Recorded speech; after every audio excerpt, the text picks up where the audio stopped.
નમસ્કાર, સ્વાગત છે આપનું પ્લેગ્રાઉન્ડ ધ સ્પોર્ટ શોમાં. વાત કરીશું ક્રિકેટની એટલા માટે કારણ કે આવનારા દિવસો ક્રિકેટના હશે એવું લાગી રહ્યું છે. ક્યાંક જે વર્લ્ડ કપનો માહોલ છે ધીમે ધીમે જામી રહ્યો છે અને ભારતીય ક્રિકેટ ટીમે T20ની વાત કરીએ તો છેલ્લી T20 શ્રેણી સાઉથ આફ્રિકા સામે રમી હતી અને હવે અફઘાનિસ્તાન સાથે 3 T20 જે મેચ રમવાની છે શ્રેણી શરૂ થઈ રહી છે અને પહેલી T20 જે શ્રેણીની T20 મેચ છે 11 જાન્યુઆરીએ રમવાની છે અને બીજી છે 14 જાન્યુઆરી, ત્રીજી 17 જાન્યુઆરી. આ 3 T20 મેચની શ્રેણી રમાવાની છે. ખાસ તો વિરાટ કોહલી અને રોહિત શર્મા, કે તમને ખબર છે કે ટેસ્ટ ક્રિકેટમાં જેમણે શાનદાર પ્રદર્શન કર્યું છે, હવે આ બંને ખેલાડીઓ T20ની ટીમમાં પરત ફર્યા છે અને સાથે જ હવે આ બંને જ્યારે T20 ટીમમાં સમાવેશ કર્યો છે એનો મતલબ એ થઈ શકે અથવા એવું અનુમાન લગાવી શકાય કે T20ના વર્લ્ડ કપની જે ટીમ હશે એમાં તો આ બંને હશે જ. બીજી વસ્તુ, હાર્દિક પંડ્યા વર્લ્ડ કપમાં આપને ખબર છે કે ઇજાગ્રસ્ત થયા, ત્યારબાદ પરત ફર્યા નથી. એવી જ રીતે સૂર્યકુમાર યાદવની વાત કરીએ કે ઋતુરાજ ગાયકવાડની વાત કરીએ, એ પણ ઇજાગ્રસ્ત છે અને આમ કહી શકાય કે T20ના 2 સ્ટાર એટલે કે હાર્દિક ને સૂર્યા રમી રહ્યા નથી. તો સાથે જ જસપ્રીત બુમરાહ, સિરાજ અને રવિન્દ્ર જાડેજાને પણ આરામ આપવામાં આવ્યો છે આ શ્રેણીમાં. ભારતીય ટીમના ઓપનર્સ સાથે ક્યાંક મિડલ ઓર્ડરની વાત કરીએ, જે પ્રમાણે ટીમનું સિલેક્શન થયું છે, મિડલ ઓર્ડર ક્યાંક મજબૂત દેખાઈ રહ્યો છે કારણ કે તમે જુઓ કે વિરાટ, તિલક અને રિંકુ જે મિડલ ઓર્ડરની જવાબદારી સંભાળવાના છે એટલે ઓપનિંગ બાદ જો કદાચ વહેલી વિકેટ પડે તો મિડલ ઓર્ડર મજબૂત દેખાઈ રહ્યો છે, જે પ્રમાણે ટીમમાં સિલેક્શન થયું છે, ટીમનું સિલેક્શન થયું છે. તો આ જ મુદ્દે ખાસ ચર્ચા કરવી છે. દિગ્ગજો પરત ફર્યા છે તો ઠીક છે, પરંતુ સાથે સાથે ટીમમાં જે ફેરફાર થયો છે એને લઈને ટીમ કેટલી મજબૂત, બીજું કે સિલેક્શન કમિશનની સ્ટ્રેટેજી કયા પ્રકારની લાગી રહી છે અને ચર્ચા સાથે કરીશું કે ભારતીય ટીમની બેટિંગ લાઇનઅપ અને બોલિંગ લાઇનઅપ કયા પ્રકારની છે. આ તમામ ચર્ચા કરીશું. ચર્ચા કરવા માટે મારી સાથે ઉપસ્થિત છે જાણીતા સ્પોર્ટ્સ એક્સપર્ટ અશોક મિસ્ત્રી ઉપસ્થિત છે. અશોકજી, સ્વાગત છે આપનું. Thank you so much. દર્શક મિત્રો, અશોકજી સાથે ચર્ચા કરીએ પહેલા રિપોર્ટ પર કરીએ એક નજર. માહોલ જામતો જાય છે વર્લ્ડ કપનો. દિગ્ગજો 2022ની ફાઇનલ પછી પ્રથમવાર પરત ફર્યા છે. ટેસ્ટ ક્રિકેટમાં શાનદાર પ્રદર્શન કરી ચૂકેલ રોહિત શર્મા અને વિરાટ કોહલી T20 ટીમમાં પરત ફર્યા છે. અફઘાનિસ્તાન સામે શરૂ થનાર T20 શ્રેણીમાં રોહિત શર્માને કેપ્ટન બનાવવામાં આવ્યા છે. સવાલો ઘણા છે ટીમ સિલેક્શન માટે, પરંતુ આ 2 દિગ્ગજોનું પરત ફરવું એ વાતની સાબિતી છે કે તેઓ વર્લ્ડ કપ તો રમશે જ. હાર્દિક પંડ્યા વર્લ્ડ કપમાં ઇજાગ્રસ્ત થયા બાદ સાજા થઈ શક્યા નથી, જ્યારે સૂર્યકુમારનો સાઉથ આફ્રિકામાં પગ મચકોડાયો હતો.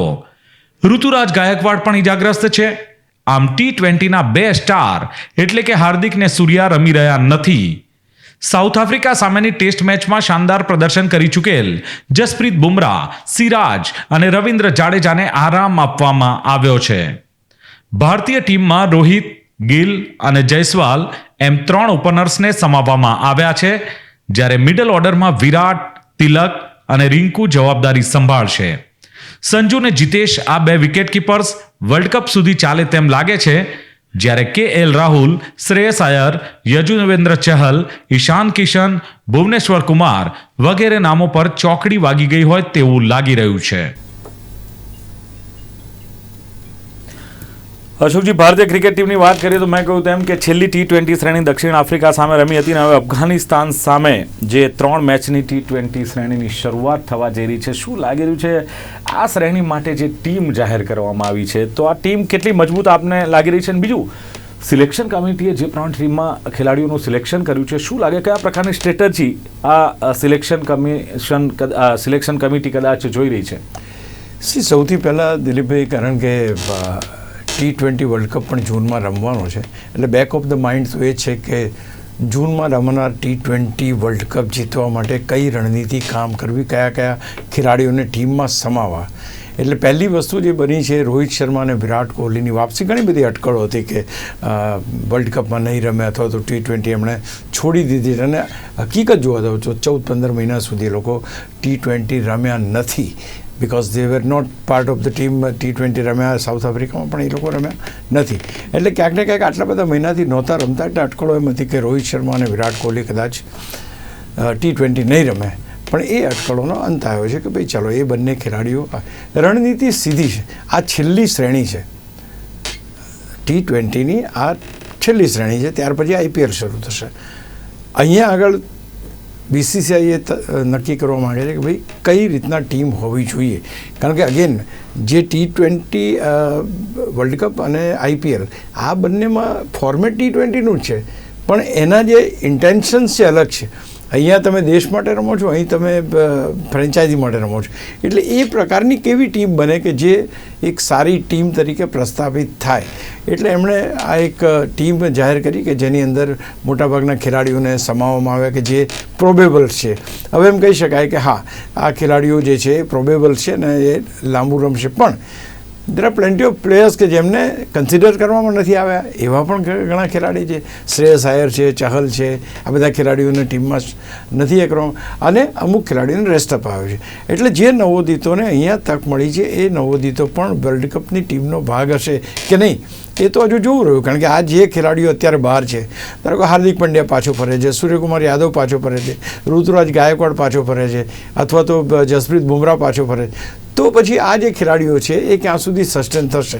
બીજું, અફઘાનિસ્તાનની જે ટીમ છે, ઓફકોર્સ T20માં સારી ટીમ છે, પણ એમાં બહુ જ મોટા દિગ્ગજો રમીને કંઈ મીન્સ કે આખું એનું કોઈ કારણ નથી દેખાતું આપણને. એક જ કારણ દેખાય છે કે જેથી કરીને બંને ખેલાડીઓ છે રોહિત શર્મા અને વિરાટ કોહલી એ T20ની સાથે થોડા એ થાય, રમીને તૈયાર થાય. કારણ કે ઘણા વખતથી એ લોકોએ ક્રિકેટ નથી રમ્યા, ત્યાર પછી IPL તો ચોક્કસ આવશે, પણ તે છતાંય ઇન્ડિયા માટે રમવું એ બહુ મહત્ત્વનું છે. એટલે લાંબા ગાળાની રણનીતિ છે, વર્લ્ડ કપને ધ્યાનમાં રાખીને બનાવેલી ટીમ છે. અફઘાનિસ્તાન તો એક બહાનું છે, તો જે થશે આપણને જોવા મળશે, પણ ક્યાંક આ બધા ખેલાડીઓને એક છેલ્લી શ્રેણી રમવા મળે, જે ખાસ કરીને નવોદિતો જે રિંકુ સિંહ છે કે તિલક વર્મા છે કે હર્ષદીપ સિંહ છે, તો આ બધા જે ખેલાડીઓ છે એમને એક તક મળે અને એક પ્રેક્ટિસ મળે, એ હેતુથી આ ટીમને એક રમે છે. એટલા માટે જસપ્રીત બુમરાહ, રવિન્દ્ર જાડેજા બધાને આરામ, સિરાજ બધાને આરામ આપવામાં આવે. તો હું માનું છું કે એક સારી ટીમ તૈયાર થાય એ માટેના પ્રયત્નો છે. બાકી હકીકતમાં જોવા જઈએ તો ઘણા બધા ખેલાડીઓ જે બહાર છે પાછા આવશે, એમાંથી આ ટીમમાંથી કયા ખેલાડીઓ રહેશે ટીમમાં એ તો જોવું રહ્યું. બિલકુલ, આપે કહ્યું તે પ્રમાણે કે જે સિલેક્શન કમિટી દ્વારા ઘણા ખેલાડીઓની પસંદગી નથી થઈ અથવા તો સમાવેશ કરવામાં નથી આવ્યો, ક્યાંક આરામ આપવામાં આવ્યો. પણ જે પ્રમાણે વાત કરીએ કે દિગ્ગજ પરત, આજનું જે આપણું ટાઇટલ છે કે રોહિત ને વિરાટનું જે ટીમમાં પરત ફરવું, ખાસ કરીને તેમના માટે કેટલું ફાયદાકારક. બીજું આપણે કહ્યું 14-15 મહિનાથી એ લોકો T20 રમ્યા નથી, તો ખાસ એમના માટે અને ટીમ માટે કેટલું ફાયદાકારક કે ઘણા સમય પછી હવે T20માં તેઓ પુનરાગમન કરી રહ્યા છે. બહુ સાચી વાત કરી તમે, કારણ કે T20નો લાસ્ટ ટાઈમ વર્લ્ડ કપ આપણે રમ્યા, આપણે હારી ગયા, ત્યારે આ ખેલાડીઓ રમ્યા હતા. ત્યાર પછી કોઈ પણ શ્રેણીમાં એમણે પાર્ટિસિપેટ કર્યું નથી. T20 એક અલગ જ, we have done very good as far as test is concern, one ડેમાં પણ સારું, પણ T20નો એક અલગ જ એનો અંદાજ હોય છે, એને રમવાની સ્ટાઇલ ઓફ પ્લેઇંગ હોય છે. અહીંયા આગળ દરેક બોલે તમારે ચોગ્ગા છગ્ગા મારવાની, તો તમે એકદમ અલગ જ પ્રકારના માહોલમાંથી આની અંદર આવો છો. તો ઇટ ઇઝ વેરી ઇમ્પોર્ટન્ટ કે આ બંને ખેલાડીઓ, અને એ વાત બી એટલી હકીકત છે દિલીપભાઈ કે હજુ સુધી આટલા બધા ખેલાડીઓ આવ્યા કે ગયા કે રમે છે કે યુવા ખેલાડીઓ, but basics are very same. Rohit Sharma અને વિરાટ કોહલી હજુ પણ ટીમમાં હોય તો જ ટીમ બહુ સારી રીતે રમે અથવા તો આવા મોટા ઇવેન્ટમાં જઈ શકે વર્લ્ડ કપ જેવા, એ તો સ્વાભાવિક છે. કારણ કે જે રીતે આપણે જોયું વર્લ્ડ કપની અંદર, એમાં પણ તમે જુઓ આ બે ખેલાડીઓ હતા કે જેમણે રંગ રાખ્યો, જેમણે આખી શ્રેણી દરમિયાન એક જબરજસ્ત રીતે બેટિંગ કરી અને દેવ પર, તો ક્યાંક ને ક્યાંક એમના વિનાની ટીમ કલ્પના કરવી મુશ્કેલ છે. અચ્છા, બીજું એક વસ્તુ એ છે કે ભાઈ વન ડે વર્લ્ડ કપ બહુ જ સારું રમ્યા છતાં પણ we were not able to capture, એટલે રોહિત શર્માને એક તક આપવામાં આવે છે. He is getting one more opportunity to prove himself in the sense to win the T20. Prove himself તો એણે ઓલરેડી કરેલું છે, એવું કે એને પણ એક વસ્તુ છે કે વર્લ્ડ કપ જીતવા માટે એક વધારે તક કે ભાઈ નથી ટાઇટલ જીતી શક્યા. Even India has not won this title ઘણા બધા વખતથી. તો અહીં આગળ આ બે ખેલાડીઓની સેવાઓ લઈને આ વખતનો T20 વર્લ્ડ કપ જીતવાનું આ બીડું ઝડપ્યું છે એમ કે BCCIએ. કારણ કે જો આ બે ખેલાડીઓ સિવાયની કોઈ ટીમ વર્લ્ડ કપમાં જાય છે તો એમની વર્લ્ડ કપ જીતવાની શક્યતાઓ જે છે એ શક્યતાઓનો પર્સન્ટેજ ડેફિનેટલી ડાઉન થઈ જશે. એટલે અહીંયા આગળ જો રોહિત શર્મા અને વિરાટ કોહલી આ બે ખેલાડીઓ ટીમમાં હોય અને એવી ટીમનું જો સિલેક્શન થાય તો વર્લ્ડ કપ જીતવાના જે પર્સન્ટેજ લેવલ છે વધે. બીજું, રોહિત શર્માને એક એમ થાય કે yes I have von that, કારણ કે ઓબ્વિયસ છે કે આના પછીનો જે વર્લ્ડ કપ આવશે એમાં રોહિત શર્મા વિરાટ કોહલી નહીં હોય કે દેર are plenty of years to go. તો ક્યાંક ને ક્યાંક એ પુરવાર કરવાની તક છે બંને દિગ્ગજ ખેલાડીઓને ભારતને T20 વર્લ્ડ કપ જીતાડીને પોતાના નામ ઇતિહાસના પાનામાં દર્જ કરવાની આ જબરજસ્ત તક. આ પણ એક બહુ જ મહત્ત્વની જે થિંકિંગ છે આ પર્ટિક્યુલર આપણે જે ટીમ સિલેક્શન છે એની. બિલકુલ, ટીમ સિલેક્શનની વાત થઈ એટલે માન્યું કે દિગ્ગજોનો સમાવેશ અશોકજી કરવામાં આવ્યો છે, પરંતુ જેનો સમાવેશ નથી કર્યો, હાલાકી સિલેક્શન કમિટીએ એમને નથી સમાવ્યા ટીમમાં કે અન્ય કોઈ કારણ, પણ યજુવેન્દ્ર ચહલ છે, શ્રેયસ અય્યર છે, ઈશાન કિશન છે, ભુવી છે અને KL રાહુલ. શું લાગે છે કે હવે આ લોકોને T20 વર્લ્ડ કપની ટીમમાંથી બહાર ગણવા? શું એમનો સમાવેશ થવાની કોઈ શક્યતા નથી? આવા ઘણા સવાલો ઉઠી રહ્યા છે. તમારી વાત બિલકુલ સાચી છે. શ્રેયસ અય્યરનું નામ નથી, એ બહુ મોટી વસ્તુ છે. શાર્દુલ ઠાકુર નથી, ભુવનેશ્વર કુમાર નથી, ઈશાન નથી, ત્યાર પછી ચહલ નથી, રાહુલ નથી.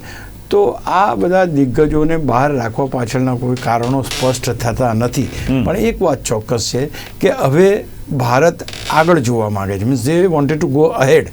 જે ખેલાડીઓ અત્યારે તમારી પાસે અવેલેબલ છે, જે યંગ ખેલાડીઓ, યુવા ખેલાડીઓ છેલ્લા 1-2 વર્ષ દરમિયાન જે તૈયાર થયા છે, જેમણે IPLમાં શાનદાર પ્રદર્શન કર્યું છે, તો હવે આ BCCI એમ ઈચ્છે છે કે ભાઈ યુવા ખેલાડીઓથી આપણે આ ટુર્નામેન્ટ જે ધારો કે ચહલની વાત કરીએ તો Chahal is a very good bowler, પણ એના જે અવેજમાં આવેલા છે તો તમે જુઓ તો એ ખેલાડીઓ એટલા જ સારા છે. હા, આપણને એમ ચોક્કસ થાય કે અક્ષર પટેલ ટીમમાં કેમ છે, રવિન્દ્ર જાડેજા ટીમમાં કેમ આવવાના છે, એ બધી બરાબર વાત છે. પણ અહીંયા આગળ જે આ ખેલાડીઓ પાસે અથવા તો એમની જગ્યાએ અત્યારે રમતા ખેલાડીઓ એ યંગ છે, એનર્જેટિક છે, IPLમાં શાનદાર પ્રદર્શન કરે છે, T20 ફોર્મેટના બાદશાહ છે. ત્યારે આ જે બધા ખેલાડીઓ તમે જે નામ દીધા એ ત્રણેય ફોર્મેટમાં રમી શકે છે. So they wanted a specialise team, અને એ સ્પેશિયલાઇઝ ટીમના કારણે આ ધારો કે જો આ ખેલાડીઓને સમાવે તો વર્લ્ડ કપની જ ટીમ થઈ ગઈ. પછી એમાં કોઈ ફેર ના રહે કે જે ટીમ ઓલરેડી હારી ચૂકી છે ફાઇનલની અંદર. તો now they wanted to go with young, અને આમે T20 જે છે એ યંગ. આ તો ઠીક છે કે રોહિત અને વિરાટનું સિલેક્શન થયું છે અથવા તો દે આર પ્લેઇંગ, અથવા દે વુડ હેવ સેડ કે નથી રમ્યું તો પછી આખી વાત જ અલગ થઈ જાત. તો અહીંયા આગળ એ વસ્તુ મહત્ત્વની કે એ બે મેઇન ખેલાડીઓ છે, because they wanted to play, એમને રમવા માટેના દરવાજા ખુલ્લા છે. બાકીના ખેલાડીઓ એ નવા ખેલાડીઓના ભોગે ટીમમાં સમાવેશ કરવો નથી એવું BCCIનું માનવું છે. અત્યારે રવિ બિશ્નોઈ છે, નંબર 1 બોલર છે T20માં. હવે તમે એની અવેજમાં તમે યજુવેન્દ્ર ચહલને કરો તો પછી આગળ ઉપર કોને લઈને જવો છે તમારે? તો કે ભાઈ અમારે તો બિશ્નોઈને લઈને જવો છે, તો he can get a priority preference. તો આ એક વસ્તુ જે અહીંયા જોવા મળે. ધારો કે શ્રેયસ અય્યર છે, ભુવનેશ્વર કુમાર, અત્યારે they have got the best of the bowlers. અત્યારે હર્ષદીપ તમે જો લેફ્ટ આર્મ બોલિંગ કરે છે, સ્વિંગ જબરજસ્ત કરે છે, હાઇટ એની સારી છે, નાવ મેચ્યોર થવા લાગ્યો છે. અવેશ ખાન છે, તમારે એની સર્વિસીસ લેવી પડશે કે ચલો. તો now they are looking at the new generation. હું માનું છું કે this must be the reason કે ભાઈ આ ખેલાડીઓને તક આપવામાં નથી આવી. ધારો કે તમે KL રાહુલને લાવો તો તમારે તિલક વર્મા છે, પછી તમારો રિંકુ સિંઘ છે, તો એ લોકો ક્યાં રમશે? તો હજુ સૂર્યકુમાર યાદવ નથી, એ આવશે તો ક્યાં રમશે? હાર્દિક પંડ્યા આવશે તો ક્યાં રમશે? તો એટલા માટે એ લોકોને ધ્યાનમાં રાખીને એમ કહેવાય છે કે એ લોકો ધારો કે IPLમાં ઓકે થઈ જાય તો વર્લ્ડ કપની ટીમમાં આવશે તો એમની જગ્યા અહીંયા રાખવામાં આવી છે. કારણ કે આ 5 ખેલાડીઓ જો ટીમમાં સમાવવામાં આવે અને ત્યાર પછી જો પેલા ખેલાડીઓ આવે તો આ લોકોને પડતા મૂકવા પડે. એટલે સિમ્પલ છે કે યંગ ટીમ સાથે જવા માગે છે, અને એમાંય જે સ્ટાર પ્લેયર્સ, સૂર્યકુમાર અત્યારે વર્લ્ડ નંબર 1 છે એની બેટિંગમાં T20ની અંદર, અને he was not successful in one day અને ટેસ્ટ, એ પણ આપણે જાણીએ છીએ. Hardik Pandya one of the best player in the world, પણ એ ઇન્જર્ડ જ રહ્યો છે. લાસ્ટ ઘણા બધા વખતથી વર્લ્ડ કપમાં ઇન્જર્ડ થયા પછી he was not able to participate. તો પહેલી તો એ છે કે પહેલી વાત તો એ છે કે એ લોકો પહેલાં રિકવર થઈ જાય અને આ 3 ખેલાડી even Gaikwad has done very well but he is no injured. તો આ જે 3 ખેલાડીઓ ઇન્જર્ડ છે એની ખાસ કરીને વાપસી માટેની પણ જગ્યા આ ટીમમાં રાખવામાં આવ્યું એવું સ્પષ્ટ દેખાઈ આવ્યું છે. ચલો બિલકુલ આપણે કહ્યું સિલેક્શન જે કમિટી છે ક્યાંક યંગ ટીમ એક તૈયાર કરવા માગે છે, સાથે જ આમાં પણ કંઈક ચોક્કસ એક સ્ટ્રેટેજી પ્રમાણે આગળ વધી રહી છે. પણ સવાલ એ છે કે ભારતીય ટીમની જે પસંદગી થઈ છે એમાં એક ચર્ચા એવી છે કે ઓપનિંગ પેર મજબૂત છે, ત્યારબાદ મેં કહ્યું એમ કે મિડલ ઓર્ડર પણ જે મજબૂત છે. પણ સવાલ એ છે કે જે ઓપનર્સ છે એમાં એક કોમ્બિનેશન કયા આધારે સિલેક્શન કરવામાં આવ્યું છે, કારણ કે 3 ઓપનર્સ છે. તો શું લાગે છે કે ગિલ વન ડાઉન ઉતરશે કે શું લાગે છે, ઓપનિંગ કોણ કરશે? બહુ સીધી રણનીતિ છે, કારણ કે T20 ગેમ છે જેમાં પહેલા બોલથી તમારે રન્સ કરવા પડે છે. એટલે યશસ્વી જયસ્વાલ અને રોહિત શર્મા આ 2 ખેલાડીઓ જ ઓપનિંગ કરશે, કારણ કે એક લેફ્ટી રાઇટીનું કોમ્બિનેશન ભારતીય ટીમને મળી શકે. So this is the most prioritise, કારણ કે તમારો ફાસ્ટ બોલર એ માત્ર 4 જ ઓવર એને કરવાની. એ શરૂઆતની જે ઓવર હોય ફાયરી હોય, જબરજસ્ત હોય, એ જબરજસ્ત બોલિંગની અંદર એની જે લાઇન અને લેન્થ બંને આમાં ખરાબ થઈ જાય, કારણ કે એક લેફ્ટી આવે, પાછું ફિલ્ડિંગ ચેન્જ કરો, પાછું રાઇટી આવે, પાછું આઉટસ્વિંગ કરો, ઇનસ્વિંગ કરો. So there are plenty of things coming up. એટલે હું માનું છું કે શુભમન ગિલને વન ડાઉન મોકલી શકે. That's a right way. અને ત્યાર પછી વિરાટ કોહલી આવે, અને વિરાટ કોહલી આવે પછી કોન્સોલિડેટ. એમ તો વિરાટ કોહલી પણ ઓપન કરે છે, પણ એ બધી શક્યતા નાવ દે વોન્ટેડ અ સ્પેશિયલાઇઝ કે જેણે ગયા વખતની આઈપીએલમાં સર્વાધિક રન બનાવ્યા છે, એટલે એને તો તક તમારે આપવી જ પડે. Shubman Gill because he is consistent, એને પણ રિસન્ટ પાસ્ટમાં હી વોઝ નોટ સક્સેસફુલ, પણ તે છતાં એને તક આપવામાં આવી છે, કારણ કે એક જબરજસ્ત બેટ્સમેન તરીકે પ્રસ્થાપિત છે અને એક સ્ટેડી બેટ્સમેન તરીકે, ધારો કે રમવું હોય થોડી શરૂઆતમાં વિકેટ પડી હોય તો આગળ રમી શકે. તો માનું છું કે આ રીતના બેસે તો ચોથા ક્રમે વિરાટ કોહલી આવે, કે જેનું ત્યાર પછી Suryakumar, I am talking about the world cup, એ પછી પણ અહીંયા આગળ 3 જણા જે લીધા છે તમે જે કીધું એ આ રીતના મારી દ્રષ્ટિએ બેસે છે. અને ત્યાર પછી જે અત્યારે જે છે વિરાટ કોહલી છે, ત્યાર પછી રિંકુ સિંહ છે, તિલક વર્મા છે, આ બધા ખેલાડીઓ છે કે જે they will start coming on. 2 wicket keeper છે, સંજુ સેમસનને પણ ઉતાર્યો છે, જીતેશને ઉતાર્યો છે, તો એ પણ છે. પણ હું માનું છું કે આ રીતના વનડાઉન શુભમન ગિલ આવે અને ત્યાર પછી વિરાટ કોહલી આવે તો એક જબરજસ્ત ટીમ અથવા તો જબરજસ્ત બેટિંગ લાઇનઅપ બને એવું છે. વિરાટ કોહલી, રિંકુ સિંહ, ત્યાર પછી તિલક વર્મા, તો તમે જો 5 કે 6 આપણા જબરજસ્ત ખેલાડીઓ શરૂઆતમાં આવી જાય. ચલો બિલકુલ, જે બેટિંગ ડિપાર્ટમેન્ટની વાત કરીએ, બોલિંગ ડિપાર્ટમેન્ટની પણ આપની સાથે ચર્ચા કરીએ, તો ખાસ જે બોલર્સનું સિલેક્શન જે કરવામાં આવ્યું છે એમાં ખાસ તો છે ફાસ્ટ બોલર્સમાં હર્ષદીપ છે, મુકેશ કુમાર છે, આવેશ ખાન છે. શું લાગે છે કે જે અફઘાનિસ્તાન સામે કેટલા અસરકારક રહેશે, પહેલાં તો એ, અને બીજી વસ્તુ એ પણ છે કે બુમરાહ અને સિરાજને જે આરામ અપાવ્યો છે, ત્યારે આ શ્રેણીમાં કોણ બોલિંગ લીડ કરશે એવું લાગી રહ્યું છે? નહીં, હર્ષદીપ કરશે, કારણ કે Harshdeep has done this in past, અને એક સારા બોલર. શરૂઆતમાં એવું થયું કે બહુ સારી બોલિંગ નાખી, પછી એક સિઝન એવી આવી કે એમાં એની બોલિંગ બહુ જોડાઈ. નાવ હી હેઝ મેચ્યોર્ડ, અને એની બોલિંગની જે લેન્થ છે, લાઇન છે, એ પરફેક્ટ કરે છે. બીજું, has got a advantage of left arm bowling to swing the ball after pitching on the off stump. ત્યાંથી બહાર જતો બોલ જે આ એક બહુ મોટો એડવાન્ટેજ કહી શકાય. અને પર્ટિક્યુલરલી T20 તમે જુઓ, ટ્રેન્ટ બોલ્ટ જબરજસ્ત સક્સેસ એને મળી હતી, because he was a left arm bowler. બહુ જબરજસ્ત T20ની અંદર he was very successful bowler, કારણ કે લેફ્ટ આર્મ. એ જ પ્રમાણે હર્ષદીપ અહીંયા આગળ લેફ્ટ આર્મ બોલર થાય છે. અવેશ ખાન અને Mukesh Kumar has done very well in the recent past. આ સિરીઝ જે રમે એમાં બહુ સરસ બોલિંગ કરી છે.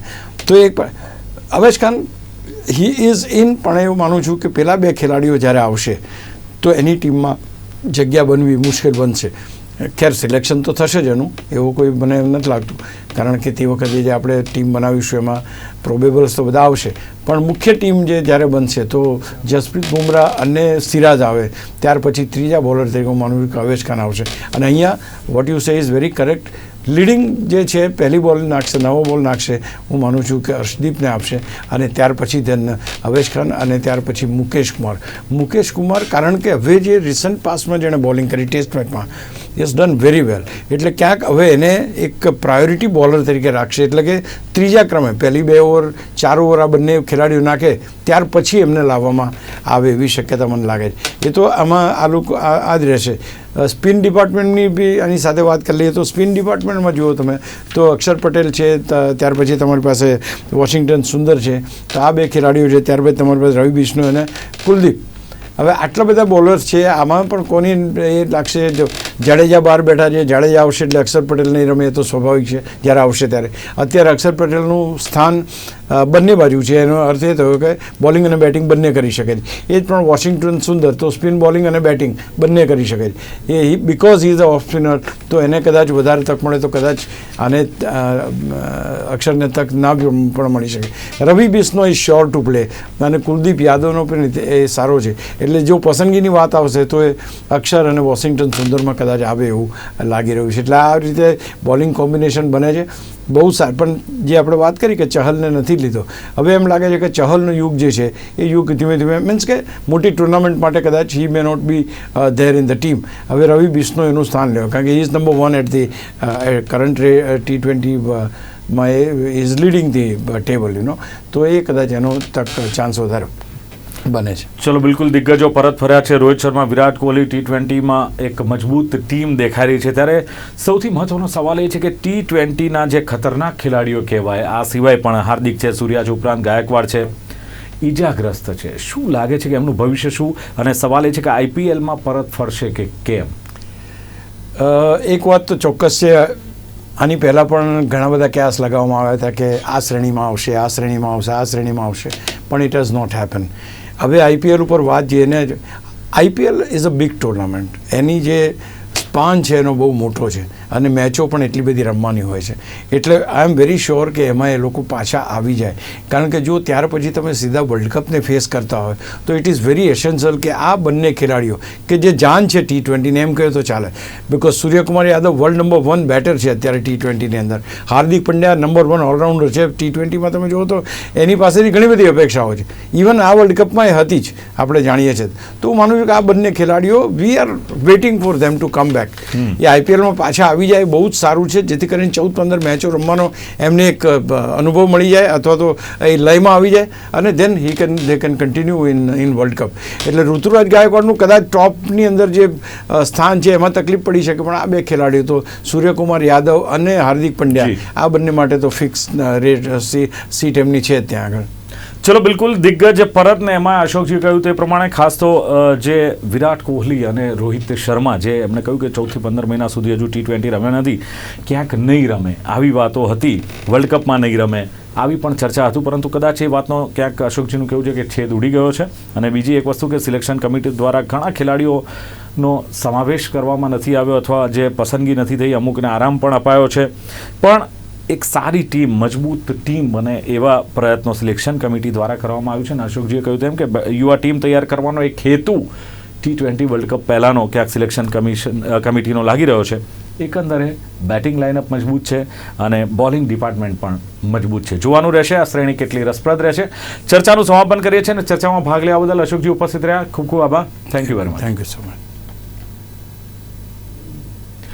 તો દર્શક મિત્રો, આ હતી ચર્ચા T20 શ્રેણીની શરૂઆત જે અફઘાનિસ્તાનને ભારતીય ટીમ વચ્ચે થઈ રહી છે. એમાં સિલેક્શન કમિટીએ કયા આધારે આખી ટીમ તૈયાર કરી છે અને કયા પ્રકારની ટીમ છે એ સમગ્ર ચર્ચા કરી. ફરી મળીશું નવી ચર્ચા સાથે. જોતા રહો પ્લેગ્રાઉન્ડ ધ સ્પોર્ટ શો. નમસ્કાર.